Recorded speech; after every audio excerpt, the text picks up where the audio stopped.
Yes, Sreejith Panicker. Sreejith, പരസ്യമായിട്ടുള്ള ധാരണയല്ല ഇത്, വെറും പിന്തുണയാണ്, അല്ലെങ്കിൽ ഇതൊരു ഒരു ഒരു ഒരു പിന്തുണ കൊടുക്കൽ മാത്രമാണ്, അത് തള്ളിപ്പറയേണ്ട കാര്യമില്ലല്ലോ എന്ന് പറയുന്നിടത്ത് അങ്ങനെയല്ല. 100 ഇടങ്ങളിൽ ഉണ്ട് സ്ഥാനാർത്ഥികളായി മത്സരിക്കുന്ന കണക്കുകളടക്കം ഉയർത്തി കാണിക്കാമെന്ന് ഇടതുപക്ഷം പറയുകയും ചെയ്യുമ്പോൾ ഹിന്ദു വോട്ടർമാരുടെ പിന്മാറ്റം, ക്രൈസ്തവ വോട്ടർമാരുടെ പിന്മാറ്റം, ഇത് ഇടതുപക്ഷം BJPയും ആയുധമാക്കി കഴിഞ്ഞാൽ അത് കോൺഗ്രസിനും UDFനും വിഷയമാകുന്നില്ല എന്നാണോ? അങ്ങനെ അത് അഫോർഡ് ചെയ്യാൻ സാധിക്കുമോ UDFനെ സംബന്ധിച്ചിടത്തോളം ഇത്തവണ? അത് എന്തുകൊണ്ടായിരിക്കും ഈ രഹസ്യ ഡീല് തന്നെ പലപ്പോഴും പരസ്യമായി പുറത്തേക്ക് വന്നുകൊണ്ടിരിക്കുന്നുണ്ടാവുക? അപർണ, അത് UDFനെ താങ്ങാൻ കഴിയില്ല എന്ന് വ്യക്തമായതുകൊണ്ടാണ് പരസ്യമായിട്ട് അങ്ങനെ ഒരു ബന്ധമുണ്ട് എന്ന് സമ്മതിക്കാനായിട്ട് അവർ തയ്യാറാകാത്തത്. രഹസ്യമായിട്ടുള്ള ചില അഡ്ജസ്റ്റ്മെന്റുകൾ, ചില നീക്കുപോക്കുകൾ, പ്രാദേശികമായിട്ടുള്ള ചില പിന്തുണ തുടങ്ങിയ രീതികളിലേക്ക് ഇവരുടെ പ്രധാനപ്പെട്ട നേതാക്കന്മാരടക്കം ഇങ്ങനെയുള്ള കാര്യങ്ങളെല്ലാം തന്നെ ലഘൂകരിച്ച് പറയുന്നതിന് വേണ്ടിയിട്ടാണ്, ഇതിനെ ട്രിവിയലൈസ് ചെയ്യുന്നതിന് വേണ്ടിയിട്ടാണ് അവർ ശ്രമിക്കുന്നത്. അപ്പോൾ അതിൻ്റെ അർത്ഥം തന്നെ എന്താണ്? ഇപ്പോൾ ഈ ചർച്ചയിൽ ഇതിനോടകം തന്നെ ശ്രീ റെജി പറഞ്ഞിരിക്കുന്ന അതേ വാദങ്ങളാണ് കോൺഗ്രസിന്റെ സീനിയർ ലീഡർഷിപ്പും പറയുന്നത്. അതായത് ആരെങ്കിലും ഞങ്ങൾക്ക് വോട്ട് ചെയ്യുമെന്ന് പറയുന്ന സമയത്ത് ഞങ്ങളതിനെ സ്വീകരിക്കുകയല്ലേ വേണ്ടത്, അതോ അത് വേണ്ട എന്ന് ഞങ്ങൾ പറയണോ എന്നാണ് അദ്ദേഹം ചോദിക്കുന്നത്. ഞാൻ പറഞ്ഞത് അങ്ങനെ പറയണ്ടേ? കോൺഗ്രസ് പാർട്ടി എന്ന് പറയുന്നത് താങ്കൾ തന്നെ പറഞ്ഞതുപോലെ ഇന്ത്യയിലെ ഏറ്റവും വലിയ മതേതര പാർട്ടിയാണ്. അപ്പോൾ അങ്ങനെയുള്ള ഒരു പാർട്ടിക്ക് മതേതരമായി ചിന്തിക്കുന്ന ആൾക്കാരുടെ വോട്ട് മാത്രം മതി, ഞങ്ങൾക്ക് വർഗീയവാദികളുടെ വോട്ട് വേണ്ട എന്ന് പറയാനുള്ള ഒരു നിലപാട്, അതുകൊണ്ടല്ല ഇന്ത്യയിലെ ഏറ്റവും വലിയ മതേതര പാർട്ടിയായി മാറിയത്. അതോ വർഗീയവാദികളുടെ വോട്ട് കൂടി ഞങ്ങൾ വേണ്ട എന്ന് പറയുകയില്ല, അവർ വോട്ട് ചെയ്താൽ അത് ഞങ്ങൾ സ്വീകരിക്കാം, പക്ഷെ ഞങ്ങൾ അപ്പോഴും ഇന്ത്യയിലെ ഏറ്റവും വലിയ മതേതര പാർട്ടിയാണ് എന്ന് പറഞ്ഞാൽ അത് ഇരട്ടത്താപ്പെന്നല്ലേ അതിന് പറയുന്നത്? അപ്പോൾ അങ്ങനെയുള്ള വർഗീയവാദികളുടെ കൂടി വോട്ട് പ്രാദേശിക അടിസ്ഥാനത്തിലാണെങ്കിലും വാങ്ങിയതിന് ശേഷമാണ് ഞങ്ങൾ ഇന്ത്യയിലെ ഏറ്റവും വലിയ മതേതര പാർട്ടിയാണ് എന്ന് പറയുന്നത് തന്നെ എന്തൊരു വൈരുദ്ധ്യമാണ് എന്ന് ശ്രീ റെജി ഒന്ന് ആലോചിച്ച് നോക്കുക. അത് ഒന്നാമത്തെ കാര്യം. 2, കോൺഗ്രസ് ഇന്ത്യയിലെ ഏറ്റവും വലിയ മതേതര പാർട്ടിയാണ് എന്ന് പറയുമ്പോൾ മതേതരമായി ചിന്തിക്കുന്ന ആൾക്കാരെ തന്നെ ഒപ്പം കൂട്ടുക. ഇപ്പം മുസ്ലിം ലീഗിനെ പറ്റി തന്നെ വലിയൊരു ആക്ഷേപമുണ്ട് പണ്ട് കാലം മുതൽ തന്നെ. കാരണം പേരിൽ തന്നെ ഒരു മതത്തിന്റെ പേരുള്ള ഒരു പാർട്ടിയാണല്ലോ. അവരുടെ പ്രാതിനിധ്യത്തിലെല്ലാം തന്നെ പ്രിഡോമിനന്റ്ലി അല്ലെങ്കിൽ മെജോറിറ്റി എന്ന് പറയുന്നത്, ബൾക്ക് മെജോറിറ്റി എന്ന് പറയുന്നത് മുസ്ലിങ്ങളാണല്ലോ. അപ്പോൾ അവിടെ എവിടെയാണ് സെക്യുലറിസം എന്നൊക്കെയുള്ള ചോദ്യങ്ങളുണ്ട്. പക്ഷേ ഈ മറ്റു പല മതസംഘടനകളുമായി താരതമ്യം ചെയ്ത് നോക്കുന്ന സമയത്ത് മുസ്ലിം ലീഗ് കൂടുതൽ സെക്യുലർ ആണ് എന്നുള്ളത് പൊതുവെ അംഗീകരിക്കപ്പെട്ടിരിക്കുന്ന ഒരു കാര്യവുമാണ്. പക്ഷെ വെൽഫെയർ പാർട്ടി എങ്ങനെയാണോ? വെൽഫെയർ പാർട്ടിയുടെ അടിസ്ഥാന പ്രമാണങ്ങൾ എന്താണ്?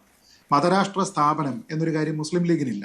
പക്ഷേ മതരാഷ്ട്ര സ്ഥാപനം എന്നൊരു കാര്യം ഇന്ത്യയിൽ മാത്രമല്ല, ലോകത്ത് ഏത് രാജ്യത്ത് പ്രവർത്തിക്കുന്നുണ്ടോ അവിടെ എല്ലാമുള്ള ഒരു അന്തർദേശീയ തലത്തിൽ പ്രവർത്തിക്കുന്ന ഒരു പ്രസ്ഥാനത്തിന്റെ പാർട്ടിയാണ് ഇന്ത്യയിൽ വെൽഫെയർ പാർട്ടി. അപ്പോൾ അങ്ങനെയുള്ള ഒരു പാർട്ടിയെ സംബന്ധിച്ചിടത്തോളം അവർക്ക് ഇന്ത്യക്ക് മാത്രമായിട്ട് പ്രത്യേക ഒരു അജണ്ടയുണ്ടോ? അവരുടെ പ്രധാനപ്പെട്ട അടിസ്ഥാന മൂല്യങ്ങൾ, മതരാഷ്ട്ര സ്ഥാപനം, മതത്തിന്റെ അടിസ്ഥാനത്തിലുള്ള നിയമങ്ങൾ, ഈ കാര്യങ്ങളെല്ലാം മാറ്റിവെച്ചിട്ട് അവർക്ക് ഇന്ത്യക്ക് മാത്രമായിട്ട് മറ്റൊരു തരത്തിലുള്ള പ്രത്യേകമായിട്ടുള്ള ഒരു സെക്യുലർ ഫോം ഉണ്ടോ എന്ന് ചോദിച്ചു കഴിഞ്ഞാൽ അങ്ങനെ ഇല്ല എന്നുള്ളത് നമ്മുടെ പ്രാക്ടിക്കലായിട്ടുള്ള അനുഭവമാണ്, രാഷ്ട്രീയ പരിചയമാണ്. അതൊരു കാര്യം. രണ്ടാമത്തെ കാര്യം, പ്രാദേശികമായിട്ടാണല്ലോ ഞങ്ങൾ ഈ നീക്കുപോക്കിന് പോകുന്നത് എന്ന് പറയുന്നത് അത് പാർട്ടിയുടെ ഒരു ദേശീയ തെരഞ്ഞെടുപ്പിലെ ഒരു പ്രധാനപ്പെട്ട ദേശീയ നയമല്ലല്ലോ.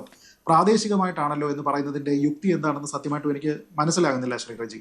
പ്രാദേശികമായിട്ട് നമുക്ക് കുറച്ച് വർഗീയതയൊക്കെ പറയാം, പക്ഷേ ദേശീയ തലത്തിൽ പോകുന്ന സമയത്ത് നമ്മൾ സെക്യുലറായിട്ട് നിൽക്കണം എന്നുള്ള ഒരു അഭിപ്രായത്തിന് എന്താണ് പ്രസക്തി എന്ന് എനിക്ക് മനസ്സിലാകുന്നില്ല. ഏറ്റവും താഴെ തട്ടിൽ ആൾക്കാരോട് നിങ്ങൾ on a day to day basis ഇടപെടുന്ന സംവിധാനമാണ് നമ്മുടെ ഈ ലോക്കൽ ബോഡി. അപ്പൊ അങ്ങനെയുള്ള ലോക്കൽ ബോഡിയിൽ പോലും നിങ്ങൾ വർഗീയത പറയുന്ന ആൾക്കാരോട് ചേർന്ന് അവരോട് തോളിൽ കൈയിട്ട് അവരുടെ കൈ പിടിച്ച് നിങ്ങൾ ഇങ്ങനെ അവരെ കൺവെൻഷൻ നടക്കുന്ന സമയത്ത് നിങ്ങൾ ആ സ്റ്റേജിൽ കൊണ്ടുവന്നിരുത്തി അവരും നിങ്ങൾക്ക് വേണ്ടി സംസാരിച്ച് അങ്ങനെ പോവുകയാണ് എങ്കിൽ അതിനെ ഇന്റഗ്രേറ്റ് ചെയ്യുന്ന ഒരു സംവിധാനമാണ് ദേശീയ തലത്തിലുള്ളത്. അപ്പോൾ പ്രാദേശിക തലത്തിലാകാമെങ്കിൽ ദേശീയ തലത്തിൽ എന്തുകൊണ്ടായിക്കൂടാ എന്നൊരു ചോദ്യം ഉണ്ടാകുമ്പോൾ പ്രാദേശിക തലത്തിലേക്ക് വെൽഫെയർ പാർട്ടിക്ക് വേറൊരു പോളിസി ഉണ്ടോ? പ്രാദേശിക തലത്തിൽ നമുക്ക് മതരാഷ്ട്ര സ്ഥാപനം വേണ്ട, ദേശീയ തലത്തിൽ മതി, അതുകൊണ്ട് പ്രാദേശിക തലത്തിൽ ഞങ്ങൾ വെൽഫെയർ പാർട്ടിയോട് ചേരും, ദേശീയ തലത്തിൽ പറ്റില്ല, അങ്ങനെ ഒരു പോളിസി ഉണ്ടോ? അങ്ങനെ ഒരു പോളിസിയും ഇല്ല. നമ്മൾ എന്തും പറയുന്ന സമയത്ത് തോപ്പം കോൺഗ്രസ്സുകാരെല്ലായ്പ്പോഴും റെഫർ ചെയ്യുന്നത് ആരെയാണ്? ഞങ്ങളുടെ നയങ്ങളെല്ലാം തന്നെ ജവഹർലാൽ നെഹ്റു രൂപീകരിച്ചിരിക്കുന്നതാണ്, ജവഹർലാൽ നെഹ്റുവിന്റെ കാഴ്ചപ്പാടാണ്, ഞങ്ങളുടേത് അദ്ദേഹം പറഞ്ഞിരിക്കുന്ന സെക്യുലറിസമാണ്, നെഹ്റുവിയൻ സോഷ്യലിസമാണ് എന്നൊക്കെ പറയുന്ന ആൾക്കാരാണ്. ഇത്തരത്തിൽ ഏതെങ്കിലും ഒരു കക്ഷിയുമായി, വർഗീയത പറയുന്ന, കമ്മ്യൂണലിസം പറയുന്ന ഏതെങ്കിലും ഒരു കക്ഷിയുമായി ചേരുന്നതിനെ കുറിച്ച് ജവഹർലാൽ നെഹ്റു എത്ര തവണ പറഞ്ഞിട്ടുണ്ട്? സ്വാതന്ത്ര്യ സമര പ്രസ്ഥാനത്തിന്റെ സമയത്ത് പറഞ്ഞിട്ടുണ്ട്, അദ്ദേഹത്തിന്റെ ഏറ്റവും വിഖ്യാതമായ പുസ്തകങ്ങളിൽ പറഞ്ഞിട്ടുണ്ട്, അദ്ദേഹം ഇന്ത്യയുടെ പ്രധാനമന്ത്രി ആയതിനു ശേഷം ഇന്ത്യയിലുള്ള എല്ലാ മുഖ്യമന്ത്രിമാർക്കും അയച്ചിരിക്കുന്ന കത്ത് വഴി അദ്ദേഹം പറഞ്ഞിട്ടുണ്ട്. 1929 ഞാൻ ഈ ചർച്ചയിൽ എന്തായാലും ഒരു കോൺഗ്രസ് പ്രതിനിധി ഉണ്ടാകും എന്ന് അറിഞ്ഞുകൊണ്ട് തന്നെ നെഹ്റുവിന്റെ ആ ഒരു കൊട്ടേഷൻ എടുത്തുകൊണ്ട് വന്നിട്ടുണ്ട്. 1929 ജവഹർലാൽ നെഹ്റു പറഞ്ഞിരിക്കുന്ന ഒരു സ്റ്റേറ്റ്മെന്റ് ഉണ്ട്. We shall have no truck with communalism in any shape or form.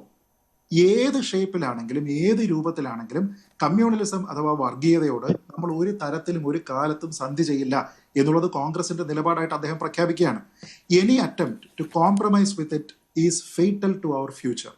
നമ്മൾ ഏതെങ്കിലും തരത്തിൽ അതിനോട് സന്ധി ചെയ്യാൻ പോയാൽ, ഏതെങ്കിലും തരത്തിലെന്നാണ്, ഏതെങ്കിലും തരത്തിൽ അങ്ങനെ നമ്മൾ സന്ധി ചെയ്യാൻ പോയി കഴിഞ്ഞാൽ അത് നമ്മുടെ ഭാവിക്ക് വലിയ ദോഷം ചെയ്യും എന്ന് പറഞ്ഞിരിക്കുകയാണ്. അപ്പോൾ ജവഹർലാൽ നെഹ്റു പറഞ്ഞു, പ്രാദേശിക അടിസ്ഥാനത്തിൽ വർഗീയത പറയുന്ന ആൾക്കാരോട്, മതരാഷ്ട്ര സ്ഥാപനം ആവശ്യപ്പെടുന്ന ആൾക്കാരോട് നമുക്ക് ചെന്ന് തോളിൽ കൈയിടാം എന്ന് അദ്ദേഹം പറഞ്ഞിട്ടുണ്ടോ? ഇല്ല. 2, അദ്ദേഹം ഈ 1958 പ്രധാനമന്ത്രി ആയതിനു ശേഷം അദ്ദേഹം ഇന്ത്യയിലുള്ള മുഖ്യമന്ത്രിമാർക്ക് അയച്ചിരിക്കുന്ന കത്തിൽ അദ്ദേഹം പറയുന്നത്, communalism and nationalism are wholly opposed to each other even though some form of communalism adopt the garb of nationalism. അപ്പോൾ നിങ്ങൾ ദേശീയതയൊക്കെ പറയുന്നുണ്ട് എങ്കിൽ പോലും നിങ്ങൾ ആത്യന്തികമായിട്ടൊരു വർഗീയവാദിയാണ്, അതാണ് നിങ്ങളുടെ ഏറ്റവും പ്രധാനപ്പെട്ട ലക്ഷ്യമെങ്കിൽ അത് ദേശീയതയ്ക്ക് വിരുദ്ധമാണെന്നാണ്. അപ്പോൾ പ്രാദേശിക തലത്തിൽ പറഞ്ഞാലും അത് സംസ്ഥാന തലത്തിൽ പറഞ്ഞാലും ദേശീയ അടിസ്ഥാനത്തിൽ പറഞ്ഞു കഴിഞ്ഞാലും വർഗീയത എന്ന് പറയുന്നത് ആണ്. പക്ഷെ നിങ്ങളോട് ചേർന്ന് നിൽക്കുന്ന ആൾക്കാരെ നിങ്ങൾ ഒപ്പം കൂട്ടുന്ന സമയത്താണ് നിങ്ങളുടെ ആ മുന്നണിക്കൊക്കെ തന്നെ ഒരു നല്ല സ്വഭാവം, അത് ആൾക്കാർക്ക് സ്വീകരിക്കാൻ പറ്റുന്ന ഒരു ക്യാരക്ടർ അതുണ്ടാവുക. പക്ഷെ ഇപ്പൊ ചെയ്യുന്ന അതാണോ? ഞാൻ പറഞ്ഞത്, നിങ്ങൾ ഇന്ത്യ സഖ്യം അത് ഉണ്ടാക്കുന്ന സമയത്ത് നിങ്ങൾ പറയുന്നത് എന്താണ്? ഇത് മതേതര കക്ഷികളുടെ ഗ്രൂപ്പാണെന്നാണ്, അല്ലേ? അപ്പൊ അതിൽ നിങ്ങൾ RJD കൂട്ടുന്നു, നിങ്ങൾ DMK കൂട്ടുന്നു, നിങ്ങൾ തൃണമൂൽ കോൺഗ്രസ് വേണമെങ്കിൽ വരട്ടെ, ആം ആദ്മി പാർട്ടി വരുന്നെങ്കിൽ വരട്ടെ എന്നൊക്കെ പറഞ്ഞിട്ട് നിങ്ങൾ അവിടെ കൊണ്ടുവരുന്ന ഈ സഖ്യത്തിന് നിങ്ങൾ പറയുന്ന പേരെന്താ? മലയാളത്തിൽ നിങ്ങൾ പറയുന്ന സമയത്ത് INDIA സഖ്യം എന്നല്ലല്ലോ പറയുന്നത്, നിങ്ങൾ പറയുന്നത് മതേതര മുന്നണി എന്നാണ്.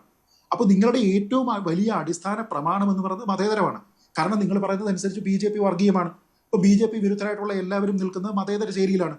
ആ മതേതര ചേരിയിൽ നിൽക്കുകയും പ്രാദേശിക അടിസ്ഥാനത്തിൽ നിങ്ങൾക്ക് പുറത്തു പറയാൻ പറ്റില്ല, അതായത് ഈ രഹസ്യ ബാന്ധവം പോലെയാണ്.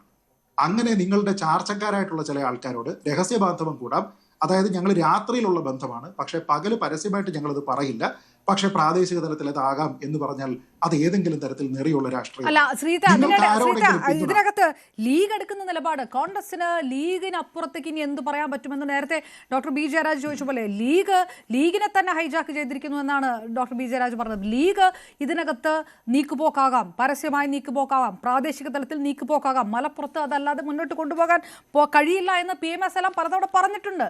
അപ്പോൾ അത് ലീഗിന്റെ പരസ്യമായിട്ടുള്ള നിലപാടാണ്. കോൺഗ്രസിന് എന്തിനാണ് പിന്നെ കോൺഗ്രസ് ഈ രഹസ്യ പരസ്യവുമായിട്ടുള്ള രണ്ടും കൂടെ ചേർന്നൊരു നിലപാടെടുക്കുന്നത്? അതുകൂടിയാണോ ചോദ്യം? അല്ല, തീർച്ചയായിട്ടും. കാരണം ഒരു കക്ഷിയെ നമ്മൾ സഖ്യത്തിലേക്ക് എടുക്കണോ വേണ്ടയോ, സഖ്യത്തിൽ ഉണ്ടോ ഇല്ലയോ, അവരെ എടുക്കുന്നില്ല എന്ന് പറഞ്ഞാൽ ഇപ്പൊ വെൽഫെയർ പാർട്ടിക്ക് കോൺഗ്രസ് ഉൾപ്പെടുന്ന മുന്നണിയിലേക്ക് വരുന്നതിന് എന്തെങ്കിലും ബുദ്ധിമുട്ടുണ്ടോ? അതിനെക്കുറിച്ച് പറയേണ്ടത് വെൽഫെയർ പാർട്ടിയാണ്. പക്ഷേ വെൽഫെയർ പാർട്ടിയുടെ പിന്തുണ നമുക്ക് ദേശീയ തെരഞ്ഞെടുപ്പിലാണെങ്കിലും സംസ്ഥാന തെരഞ്ഞെടുപ്പിലാണെങ്കിലും ലോക്കൽ ബോഡി തെരഞ്ഞെടുപ്പിലാണെങ്കിലും എടുക്കാം, സ്വീകരിക്കാം. പക്ഷേ അവർ നിങ്ങളോടൊപ്പമാണോ എന്ന് ചോദിക്കുന്ന സമയത്ത് അവർ ഞങ്ങളുടെ മുന്നണിയിലല്ല എന്ന് പറയുമ്പോൾ എന്തോ ഒരു തരത്തിലുള്ള രാഷ്ട്രീയമായിട്ടുള്ള അൺടച്ചബിലിറ്റി അവർക്കുണ്ട് എന്നാണല്ലോ അവർ പറയുന്നത്. അത് എന്തുകൊണ്ടാവും? ഒരൊറ്റ കാരണമേ ഉള്ളൂ. കാരണം മതരാഷ്ട്ര സ്ഥാപനം എന്ന് പറയുന്നതാണ് അവരുടെ അടിസ്ഥാന പ്രമാണം. അങ്ങനെയുള്ള കാര്യം കോൺഗ്രസിന്റെ മതേതരത്വം എന്ന് പറയുന്ന മൂല്യവുമായിട്ട് ചേർന്ന് പോകുന്നില്ല. അങ്ങനെയെങ്കിൽ നിങ്ങൾ എന്ത് ചെയ്യണം? മുസ്ലിം ലീഗിനോട് പറയണം, മറ്റുള്ള ആൾക്കാരോട് പറയണം, ഇങ്ങനെയുള്ള ആൾക്കാരെ എന്തായാലും നമുക്ക് വേണ്ട. ഇനി അവർ സ്വതന്ത്രമായിട്ട് അവരുടെ കാൻഡിഡേറ്റ്സിനെ നിർത്തുന്നുണ്ടെങ്കിൽ അവർ നിർത്തട്ടെ, നമുക്ക് അവരോട് മത്സരിക്കാം, പരാജയപ്പെടുന്നെങ്കിൽ പരാജയപ്പെടാം, ജയിക്കുന്നെങ്കിൽ ജയിക്കാം, ഈ നാട്ടിലുള്ള ആൾക്കാർ തീരുമാനിക്കട്ടെ എന്ന് പറയണം. അപ്പോൾ പല സ്ഥലങ്ങളിലും വെൽഫെയർ പാർട്ടി സ്ഥാനാർത്ഥിയെ നിർത്തുന്നു, അവിടെ മുസ്ലിം ലീഗിന്റെ സ്ഥാനാർത്ഥി ഉണ്ടാകുന്നു, പിന്നീട് അങ്ങോട്ടും ഇങ്ങോട്ടും ആശയക്കുഴപ്പമാകുന്നു, വെൽഫെയർ പാർട്ടി ഉടനെ കോൺഗ്രസിന് കംപ്ലൈന്റ് കൊടുക്കുന്നു, അവസാനം എല്ലാവരും കൂടി ചേർന്നതിന് ശേഷം ഇന്ന സ്ഥലങ്ങളിൽ നിന്ന് നമുക്ക് ആൾക്കാരെ പിൻവലിക്കാം, മറ്റുള്ള സ്ഥലങ്ങളിലേക്ക് മാറ്റാം എന്നൊക്കെ പറഞ്ഞിട്ട് ഇതെല്ലാം ഒത്തുപോകുന്ന രീതിയിലേക്ക് കൊണ്ടുവന്നാൽ അതിനർത്ഥം ഞാൻ നേരത്തെ പറഞ്ഞ ആ വാക്കാണ് രഹസ്യ ബാന്ധവം. നിങ്ങൾക്ക് പരസ്യമായി പറയാൻ കഴിയാത്ത, നിങ്ങൾക്ക് പകൽ വെളിച്ചത്തിൽ ഓണപ്പ് ചെയ്യാൻ കഴിയാത്ത എല്ലാ കാര്യങ്ങളും രഹസ്യബാന്ധവമാണ്. അങ്ങനെയുള്ള രഹസ്യബാന്ധവത്തിലേക്ക് നിങ്ങൾ പോയി കഴിഞ്ഞാൽ അതിനർത്ഥം അത് പരസ്യമായിട്ട് അംഗീകരിച്ചാൽ അതുകൊണ്ട് പ്രശ്നമുണ്ട് എന്ന് നിങ്ങൾക്ക് തന്നെ ധാരണയുണ്ട്. അങ്ങനെയാണെങ്കിൽ പിന്നെ നിങ്ങൾ ആരുടെ കണ്ണിൽ പൊടിയിടാനാണ് ശ്രമിക്കുന്നത്?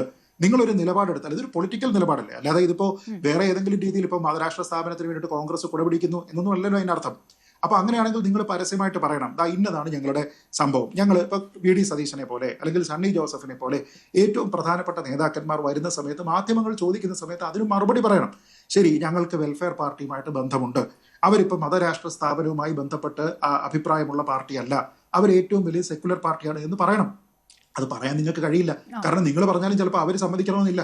അപ്പൊ അതാണ് ഇവിടുത്തെ പ്രധാനപ്പെട്ട പ്രശ്നം. അപ്പൊ അതിന് ഇപ്പോ ലീഗ് വർഗീയവാദിയാകണോ, കോൺഗ്രസ് വർഗീയവാദിയാകണോ, ഞാൻ പറയുന്നത് ഇങ്ങനെയുള്ള ആൾക്കാരെ നിങ്ങൾ കൂടെ കൂട്ടിക്കഴിഞ്ഞാൽ നിങ്ങൾക്ക് അതുകൊണ്ട് ലോങ് റണ്ണിൽ ഗുണമല്ല, ദോഷമാണ് ഉണ്ടാകുന്നത് എന്ന് തീർച്ചയായിട്ടും ശ്രീജിത്ത്, ഞാൻ തിരിച്ചറിയാനായിട്ടുള്ള തിരികെ ബുദ്ധി എത്താം.